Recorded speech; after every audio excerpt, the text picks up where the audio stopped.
저는 소설가 정지돈입니다.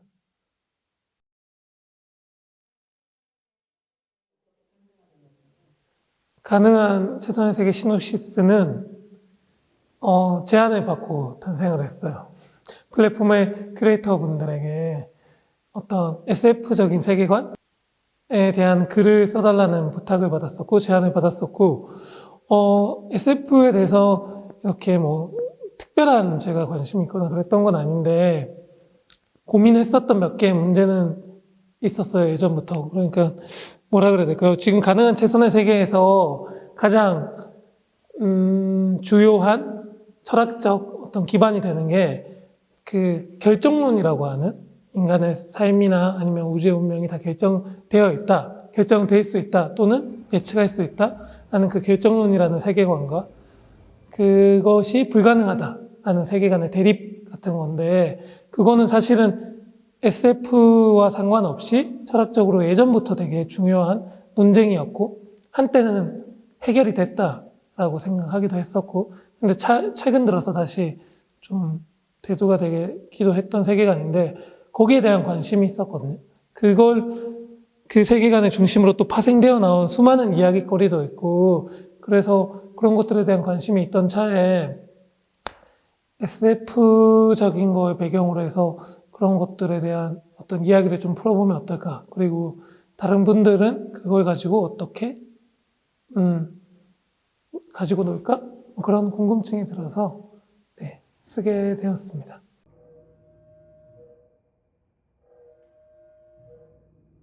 그 가능한 최선의 세계 제목은 제가 여러 가지 자료 조사를 하고 책을 읽다가 아까 질문에서 여기 세계관을 이루는 것 중에 중요한 게 이제 결정론이라는 세계관인데, 그 결정론이 되게 철학 쪽에서 많이 알려져 있는데, 라플라스의 악마라는 어떤 일종의 사고 실험? 그런 걸로 많이 알려져 있어요. 근데 그 라플라스의 악마라는 게, 라플라스라는 옛날에 예전 수학자가 제안한 약간 그런 사고 실험인데, 그 라플라스의 세계관을 반박하는 가장 유명한 또 철학자 중에 한 명이 볼테르라는 철학자가 있습니다. 볼테르가 쓴 책 중에 국내에도 출판이 되어 있는데요, 캉디드 혹은 낙관주의라는 책이 있어요. 거기에 나오는 문장에서 제가 이제 딴 건데, 원인 없는 결과란 없으며 우리의 세계는 가능한 모든 세계 중에서 최선의 세계다. 이게 그 책에 나오는 문장이에요. 여기서 힌트를 얻게 됐고, 또 찾아보니까 저희 지금 전시랑 동명의 또 수학책이 있더라고요. 그 책 역시 소위 말하는 결정론, 우연론과의 이런 수학적인 확률 문제를 다루고 있는 책인데, 그런 거 보고 제목으로 하면 되게 재밌겠다라는 생각을 하게 됐습니다.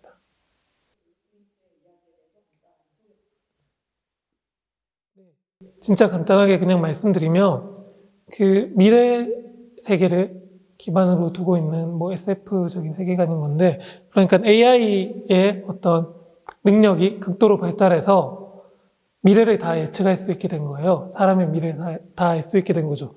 일상에서 번박하게 얘기하자면 저희 사주팔자 같은 거 보잖아요. 그럼 그 사주팔자가 엄청 구체적으로 그리고 정확하게 다 나오는 세계라고 보면 됩니다.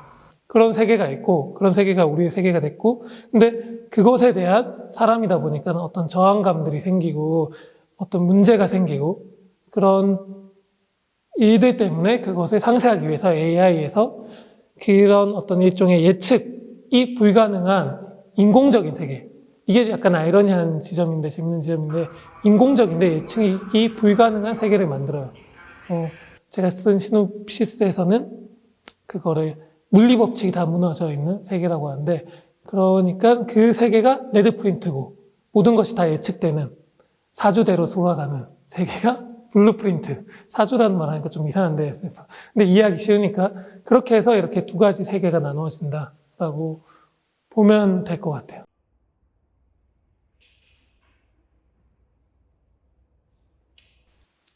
다 어려웠고요. 작가분들 작품을 보고 또 글을 쓰는 거니까 되게 부담이 되더라고요. 보시고 난 뒤에 내 작품 이런 거 아닌데? 막 이러거나 잘못 이해했다고 하실까봐 약간 걱정이 돼서 다 그냥 잘못 이해하고 쓰기로 하고 썼어요.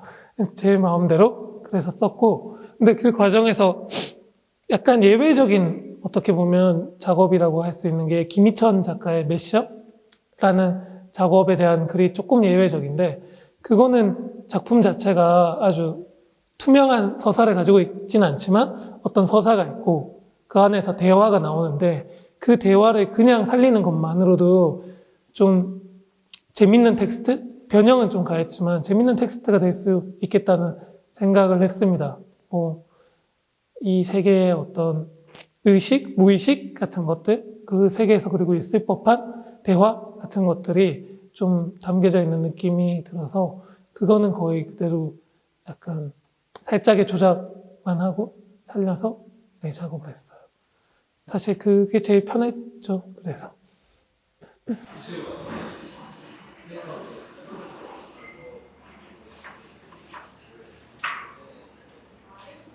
이번 작업 같은 경우는 제가 원래 글을 쓸 때 그냥 쉽게 말하자면 어떤 일종의 인용? 사람들은 패러디라고도 생각할 수 있는 어떤 장치? 그런 것들을 드리는 경우가 많이 있는데, 이번에는 그게 좀 의식적으로 드러나기는 안 했어요. 그 신옥에서는 되게 수많은 어떤 요소들이 좀 들어와 있긴 한데, 그 외에 개개별 작업은 그냥 누구나 다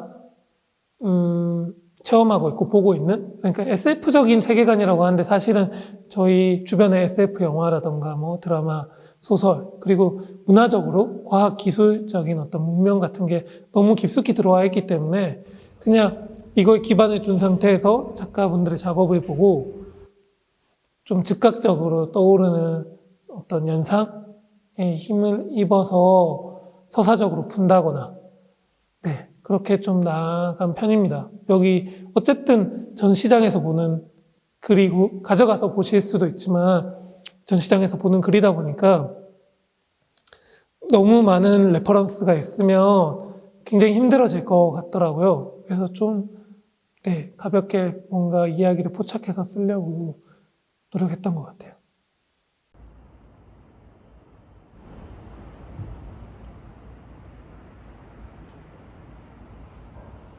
사실 레드 프린트랑 블루 프린트로 그렇게 나눠진다는 게 말이 안 되죠. 말이 안 되기 때문에 여지가 있을 수밖에 없는 것 같아요. 그리고 그게 재밌고 훨씬 우리가 그냥 상식적으로 생각했을 때도 모든 게 예측 가능하다고 했을 때 생기는 수많은 모순들이 이미 생기기 때문에 그것들을 어떤 문학적인 장치로서 열어놓기도 했던 거고,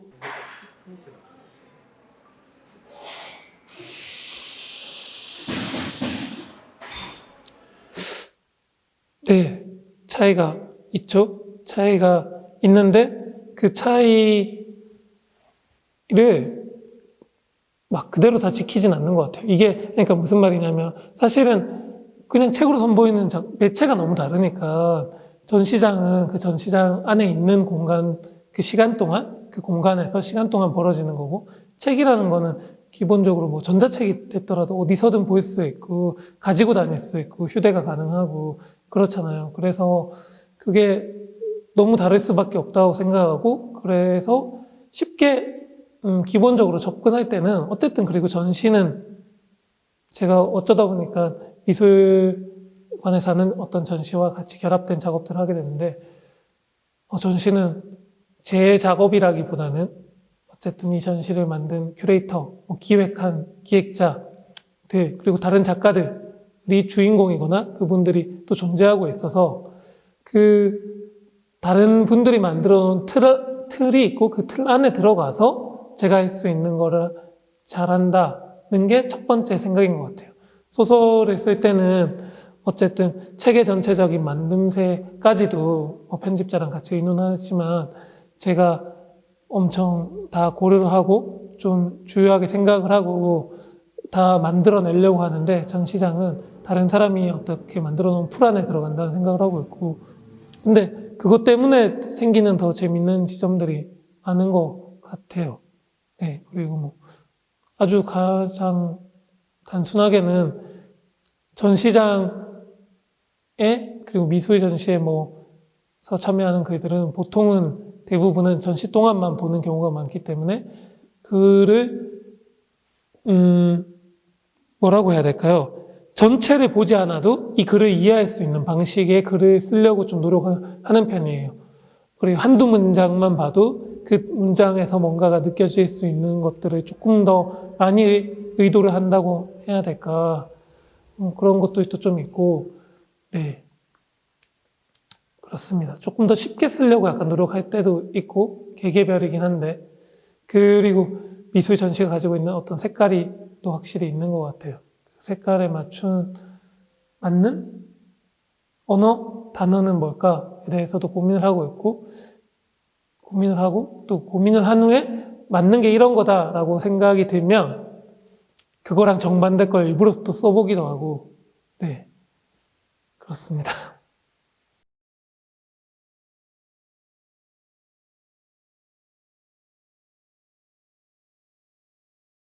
그 아트샵에 있는 책들은 제가 뭐 예전부터 읽어왔거나 아니면 이 전시를 준비하면서 좀 읽었던 다른 SF 또는 SF와 유사한 그리고 SF랑 전혀 상관이 없지만 제목만 뭔가 SF같이 보이는 책들까지 이렇게 좀 다양하게 선별을 했고 이 중에서 제가 추천하고 싶은 책은 트랜스휴머니즘이라는 책이 있어요. 거기에 저널리스트가 쓴 건데 트랜스휴머니즘이라는 어떤 일종의 지금 소위 사람들이 많이 얘기하는 4차 산업혁명 이후 그 전부터 시작해서 쭉 이어져 온 어떤 인간관이 있습니다.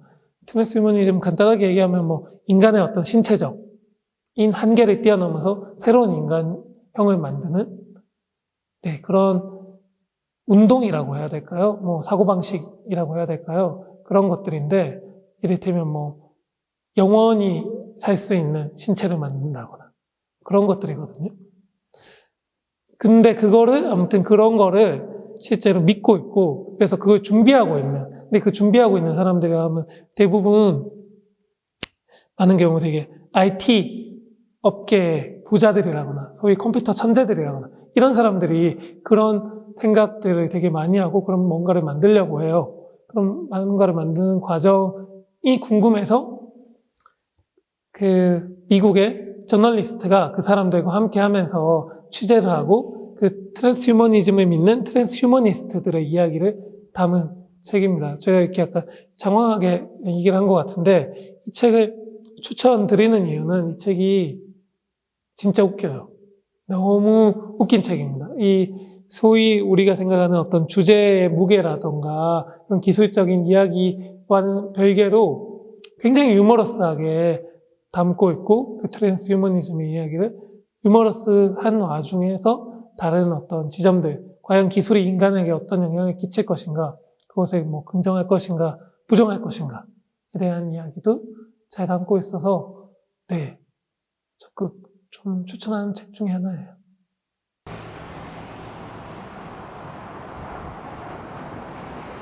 4월 달에 책이 2권이 나올 예정이고 지금 또 여러 가지 매체에서 장편 소설과 에세이를 연재하고 있고 그래서 되게 정신이 없네요. 그렇습니다.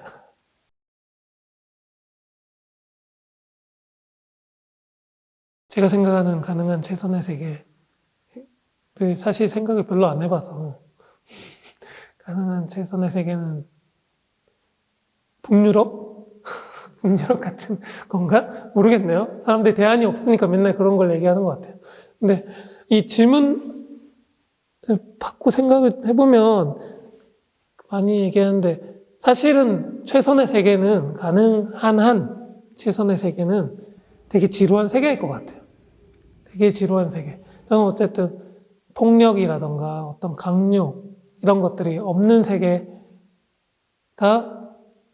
좋은 세계라고 생각하는데 그런 세계는 엄청 아마 지루하겠죠. 그런 음악이나 있는 팝 음악 중에 누구였지? 토킹 헤즈 노래였나? 그런데 보면 천국은 엄청 보링하다, 지루하다 막 이런 이야기 같은 것들이 나오고 막 그러잖아요, 사실은. 근데 최선의 세계는 지루하지 않나. 그래서 사람들이 지루하지 않으려고 세계를 계속 엉망으로 만드나 그런 생각을 하게 됩니다.